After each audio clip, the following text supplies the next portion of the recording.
What's up, good peoples? It's the Ancestry Chronicler here, the Sean J. Gandy.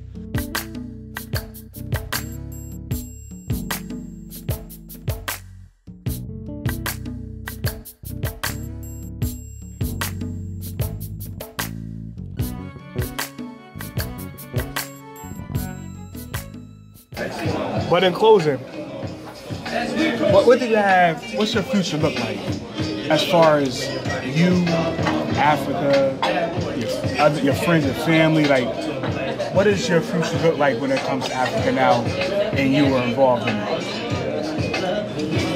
I made some connections over there. Some really good friends, Marshall DJ, Ariana. I don't want to butcher her last name, but she's Ariana Diaries. I just made a lot of good connections over there. Looking to do some theater over there, get involved with doing some theater. I was made a chief in one of the villages, in one of the provinces. We went to Sugarland Development, and the adjacent village there, the elders, they consulted, did a consultation, and they came back and they chose 4 out of our group as elders. So they made me an elder. So with that, you know, there's obligations that come with that, responsibilities that come with that. Not necessarily that they put upon you, but that I put upon myself to be called the chief, to be reverenced as a chief there. So, you know, just doing things for the school that's in the village. The group that I went to Africa with started a foundation that we use to do things on the continent of Africa, Sierra Leone in particular. And I also would like to get together with my family and buy property over there, even if it's just like not to live over there, you know, which I want to be bicontinental, but even we could go over there and say if we wanted to stay in the province and just get away from everything and just go out to the province and live and just chill out and maybe spend like a week in the province and then get property down by like River Number 2, places like that, just be by the beach. So we say, okay, the first week we just want to chill out in the province and just come all the way down and just relax. And then, you know, the second week we go out to the beach and just enjoy the beach. Just, you know, beach house kind of. Yeah, kind of like a beach house. You know, you get beachy real quick, man. I just mix it up and stuff like that. So that's just some of the things. Still trying to figure it out and everything like that. I think that's the things that's in the works that I'm not at liberty to talk about just yet. You and I have talked about it, but I'm not at liberty to talk about it yet. But there's 2 things I just wanted to say, just right quick in particular. And one is, the one thing I learned to do while I was on the continent of Africa is to slow down. I learned to slow down and embrace every moment. I think over here in the West, we live a hurried life. Rat race. We live in the rat race. Yeah. We are, it's not that just we're busy, we're too busy. Yeah. Yep. And there's a line between busy and too busy. And so, but I think we've crossed the line and we've become too busy. And so I learned to slow down. I'll never forget, a friend of mine's Hopsine. He looked like he's 19 years old, but I think he's in his mid-20s. He's the son of a chief. And we were in the lobby of the Radisson Hotel. We were just chilling. And you know, I'm telling you, I had like almost 400 videos that I've taken when I was over there, 600 pictures. I was just like, I had to stop myself and say, man, just enjoy the moment. But I just wanted to capture so much. And so I'm talking to the natives. I'm asking questions. I'm just in it. I'm just trying to capture as much of life there as I can. And so I remember at one point he was sitting down and he said, hey, Deshaun, come sit with me. And I went over to him and I sat next to him and I started talking. And I was like, yeah, so Hopsini, man, we just talking. Well, I'm just talking. And he looked at me and he said, man, you sure do talk a lot. And I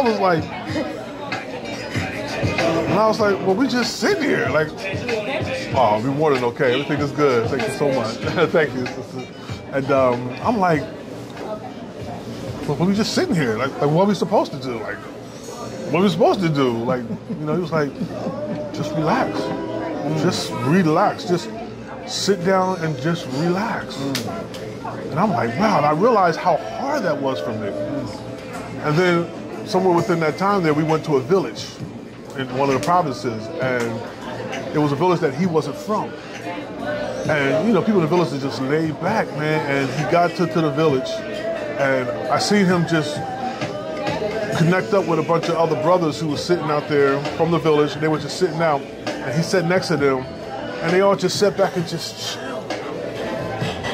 And I was just like, you know, and I'm not talking about being lazy, I'm not talking about being non-productive. These people are productive. You know what I mean? These people got jobs and stuff like that. I'm talking about just learning how to take it down, you know? And I learned that, man. I learned that, you know? And just one more thing while I'm here, if you don't mind. Another thing is, like I said this before, I had a lot of moments of self-discovery. And a couple of those moments was, I talked about it when we went to Olive Garden. Not Olive Garden from America, but a place over there called Olive Garden. Another time is me, my friend Singbe, and I forgot my other man's name. I shouldn't have. Oh, Kwame. Me, Singbe, and Kwame, we went to a banquet out there in Sierra Leone. Oh yeah, everything was good, my sister. Yeah. One of the managers here is Jasmine. She's the head manager. She's the general manager, Jasmine.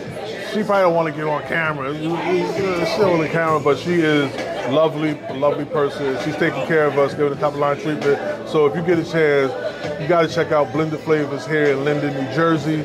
And also, if you've been here before, leave it in the comments of how you enjoyed it, all right? But yes, everything is good, Jasmine. Thank you so much. Thank you. And so we went out to this banquet. You good, man? Yeah. So we went out to the banquet, and we chilling on the banquet. We just chilling. We just having a great time at the banquet. And on our way back home, we passed like 50 brothers. Like to me, it seemed like 50 brothers. I could be exaggerating. It could have just been like 20 brothers, just standing on the corner, just chilling. So I said to our taxi cab driver, I said, "Where's the cops?" And he was like, "Well, we just passed the cops." And I asked that because I just saw the cops. So in my mind, I'm thinking, why ain't the cops breaking this up? And I said, why ain't the cops breaking this up? He was like, breaking what up? I said, you see all them black dudes down there on the corner? That is kind of a stereotype, though. Very stereotype. So you still had But that wasn't my stereotype about Africans. That's the stereotype I have about us over here, and I projected it upon them. You got a point. So. And that's even more That's even worse. That's even worse, bro. Yeah. So I said to him, I said, to break up all those black dudes standing over there. He's like, break them up for what? Like, what are they doing? He said, are they doing anything wrong? And I said, no, they're not. Like, they're not doing anything wrong. I looked at my boys, Kwame and Singbe, we looked at each other, we were like, wow, once again, we were got, yo, white supremacy, like that ideology, like we wear it, you know, we wear it. And I think you were the first one I ever heard tell me that about a year ago. You were like, we're white supremacists, so you know, subconsciously in our mind, like you know, we've taken on that ideology and we project it upon each other and ourselves, you know, and so I kept doing that. And then the last thing, I'll just say this last thing in terms of projecting that onto the people there. Like I said, like you just saw black people everywhere. And at some point, I was waiting to see a white person. Now follow me now. I was waiting to see a white person. And I couldn't understand why. So I asked myself, why are you waiting to see a white person? Because I need to figure this out about Deshaun. I said, why is Deshaun sitting in Sierra Leone, Africa, and why do I need to see a white person? And I pressed myself for an answer. And the answer that I discovered about myself was that I needed a white face to validate us. However you want to roll with that, that's my words. I needed a white face to validate us. Because I think too often here in America, that's the way white supremacy works. Whatever we do as black people, it ain't official until we get some white people to sign on or to join in. You know, you do a business, you doing business, and you do business with the black community, that's one thing. But once you start getting white clientele, oh, you moved into a whole nother level. They give you, they give you official, you know, you make you official, they give you that validation. And so I was looking for that in Africa, and I said, whoa, bro. I was like, yo, I suffer from white supremacists. You know, it's in me. You know, so that's some of the self-discovery that took place in me, just being on the continent in Africa. But yeah, I mean, you'll experience that. So like I said, you gotta go. As Jonathan said, you gotta go. For all those who want to say, you know, I ain't part of them. I ain't part of them people. Them people ain't a part of me. I don't want nothing to do with them. They this, they that. If you ain't never been there, I don't want to hear you. Like, you know, keep the noise. Until you go there, then we can holler at each other. Then we can talk. Then we can have dialogue about it. Other than that, just flapping in the wind. It's been my goal to go there every other year since the first time I went. Because of the pandemic, that hasn't happened. But I want to go this year. And this year, moving forward, I want to go every other year. Because it's a big continent, a lot to see. But I think, as me and Deshaun stated several times, or at least that was the point we were making during this video, is that the experiences, you can't just go one time. You can't. It's impossible. It's impossible. Impossible. It's impossible. So I think that I'm grateful that Deshaun, like I've been at, but Deshaun's experience topped my experience. And I think that that's something we all need to hear, because I need to get more motivated to just find out where exactly my family's from, so I can do the same exact thing he did. But in the meantime, I'm still open arms when it comes to Africa. And nobody's gonna change my mind about that. I know who I am, but at the same time, I know where I'm from. Yeah. So there's nothing you can judge me all you want to. There's nothing you can say to change my mind about that. Right. And but more importantly, that's why I wanted to interview him, because it's his first time going, and he accomplished a lot in that trip. So he's always interviewing people, but I'm like, Sean, I gotta interview him to come back. I gotta interview him to come back, because I want him to share his story with everybody. It's important. It's very important, and I'm glad he did. I think this probably may have been a serious conversation, more or less, but I think it was an important one. Yeah, it's an important one to have. So if we got one person or two people to open their mind up and go to Africa, and you know, at the same time, all y'all in Africa, because I know y'all watching this video, all y'all in Africa, I know y'all have or taught stereotypes about us as well, because I had that conversation when I was in Africa with them. Unfortunately, no matter where black people are in this world, we have negative stereotypes. And sometimes, no matter where we're at in the world, we'll have a conversation about what you were taught about me and what I was taught about you. Because that's happened to me a couple of times.